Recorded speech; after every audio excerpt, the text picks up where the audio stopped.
അതാ ഇപ്പോൾ നമ്മുടെ മുൻമന്ത്രി കെ രാജന്റെ ദൃശ്യമല്ലേ നമ്മൾ കാണുന്നത്. ജനകീയനായ നമ്മുടെ മുൻമന്ത്രി, അദ്ദേഹത്തിന്റെ പ്രതികരണത്തിലേക്ക് തത്സമയം പോകാമെന്ന് തോന്നുന്നു.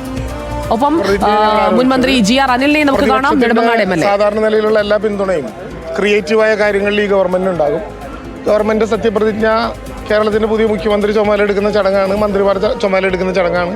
തീർച്ചയായിട്ടും വരണമെന്ന് തന്നെയാണ് ഞങ്ങൾ ആലോചിച്ചത്. അതനുസരിച്ച് ഞങ്ങൾ പാർലമെന്ററി പാർട്ടിയുടെ നേതാക്കൾ എന്ന നിലയിൽ പരിപാടിക്ക് വരികയാണ്. പ്രത്യേകിച്ച് അത്ഭുതങ്ങളൊന്നുമില്ല. പിന്നെ വിഷയം വരുമോ?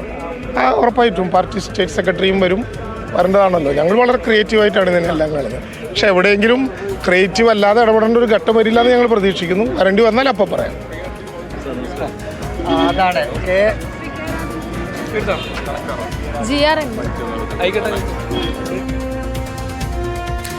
നോക്കൂ, സെൻട്രൽ സ്റ്റേഡിയത്തിനകത്തെ ദൃശ്യങ്ങളാണ് നമ്മളിപ്പോൾ കാണുന്നത്. തിങ്ങി നിറഞ്ഞ് കാത്തിരിക്കുകയാണ്. ആൾക്കൂട്ടത്തിന്റെ ആരവം ഒറ്റ സ്വരത്തിൽ മുഴങ്ങാനുള്ള സമയമാവുകയാണ്. അത് UDF അധികാരത്തിലേക്ക്, ടീം UDF അധികാരത്തിലേക്ക്, 102 സീറ്റിന്റെ ബിഗ് മാൻഡേറ്റുമായി അധികാരത്തിലേക്ക്. അതിൽ ഒന്നിച്ച് കടിഞ്ഞാൺ വലിച്ചവർ അവരെല്ലാവരും ചേർന്ന് ഈ മന്ത്രിസഭയെ അധികാരത്തിലേക്ക് എത്തിച്ചിരിക്കുകയാണ്. അങ്ങനെ VD സതീശൻ സർക്കാർ അധികാരത്തിലേക്ക് വരുമ്പോൾ അത് UDFനാകെ ആഹ്ലാദത്തിന്റെ നിമിഷമാണ്. ഇപ്പോൾ നേതാക്കളെ സ്വീകരിക്കുന്നതിനായി ഇപ്പോൾ കാത്തിരിക്കുകയാണ്.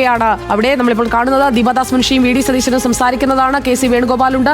രേവന്ത് റെഡ്ഡി VD സതീശനെ ആലിംഗനം ചെയ്യുന്നതാണ് നമ്മളിപ്പോൾ ദൃശ്യത്തിൽ കണ്ടത്. വേണുബാലകൃഷ്ണൻ, S വിജയകുമാർ കേൾക്കാമെന്ന് കരുതുന്നു. സ്റ്റേഡിയം നിറഞ്ഞിരിക്കുന്നു. സ്റ്റേഡിയത്തിന് പുറത്തുമുണ്ട് ഇനിയും അകത്തേക്ക് കയറാൻ ആഗ്രഹിച്ചിരിക്കുന്ന ആൾക്കൂട്ടം. പലയിടങ്ങളിൽ LED സ്ക്രീൻ സജ്ജീകരിച്ചിട്ടുണ്ട്. പക്ഷേ 10 വർഷം കാത്തിരുന്ന നിമിഷം അത് കണ്ണിന് കണ്ണായി കാണണം എന്ന് പറഞ്ഞ് കാത്തിരിക്കുന്ന, കണ്ണുനട്ട് പ്രതീക്ഷയോടെ നിൽക്കുന്ന മനുഷ്യരെയല്ലേ നമ്മൾ പുറത്ത് കാണുന്നത്. VVIP ഗേറ്റുകളിലൂടെ ആളുകൾ അകത്തേക്ക് വന്നുകൊണ്ടിരിക്കുകയാണോ?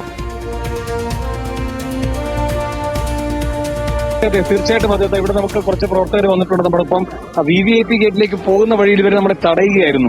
എവിടുന്ന് വരുന്നത്? നിങ്ങൾക്ക് അങ്ങനെ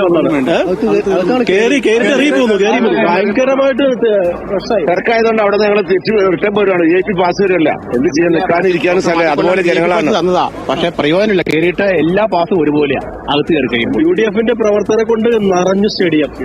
അത് ഭയങ്കരമായി ചൂട്. പിന്നെ ഇപ്പൊ എന്താ ചെയ്യാ? മൊബൈലിൽ കാണാൻ അത്രയ്ക്കുള്ളൂ. വിക്കി വെച്ചോളൂ. തീർച്ചയായിട്ടും കണ്ടോണ്ടിരിക്കുകയല്ലേ. തീർച്ചയായിട്ടും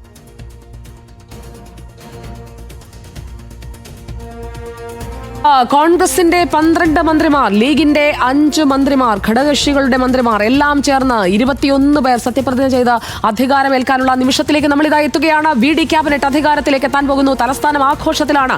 UDF പ്രവർത്തകർ അത്യാഹ്ലാദത്തിലാണ്. അപ്പോൾ അകത്തേക്ക് കയറാൻ കഴിയാതെ വിഷണ്ണരായി നിൽക്കുന്ന ആളുകളുണ്ടെങ്കിൽ നിങ്ങൾ ബിഗ് TV ഓൺ ചെയ്തോളൂ. നമ്മളെല്ലാ ദൃശ്യങ്ങളും തത്സമയം, അതും കണ്ണുകൊണ്ട് നേർക്ക് കാണാൻ കഴിയുന്നത് ഒറ്റ ദൃശ്യമാണെന്നുണ്ടെങ്കിൽ വിവിധയിടങ്ങളിൽ നിന്നുള്ള ദൃശ്യങ്ങൾ, നേതാക്കൾ എത്തുന്നത്, പ്രവർത്തകരെത്തുന്നത്, നിങ്ങൾ കാത്തു നിൽക്കുന്നത്, അതടക്കമുള്ള ദൃശ്യങ്ങൾ ഞങ്ങൾ പ്രേക്ഷകരിലേക്ക് എത്തിച്ചുകൊണ്ടിരിക്കുകയാണ്. 1.2 ലക്ഷം ആളുകൾ ഇപ്പോൾ ബിഗ് TVയിലൂടെ ഈ പരിപാടികൾ കണ്ടുകൊണ്ടിരിക്കുകയാണ്. അങ്ങനെ പുതിയുഗ ടീം, VD സതീശൻ ടീം ഇതാ അധികാരത്തിലേക്ക് എത്തുകയാണ്. കോൺഗ്രസിൽ നിന്ന് മുഖ്യമന്ത്രി അടക്കം 12 മന്ത്രിമാരാണ് സത്യപ്രതിജ്ഞ ചെയ്ത് അധികാരമേൽക്കുന്നത്.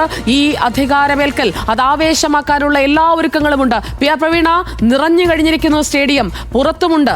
മനസ്സ് നിറഞ്ഞു കാത്തിരിക്കുകയാണ് ഒന്ന് നേരിട്ട് കാണാൻ പ്രവർത്തകർ. ഇനി ആളുകളെ അകത്തേക്ക് കയറ്റാൻ സാധിക്കുമോ പ്രവീണ? ഉൾക്കൊള്ളാവുന്നതിന്റെ പരമാവധിയായില്ലേ?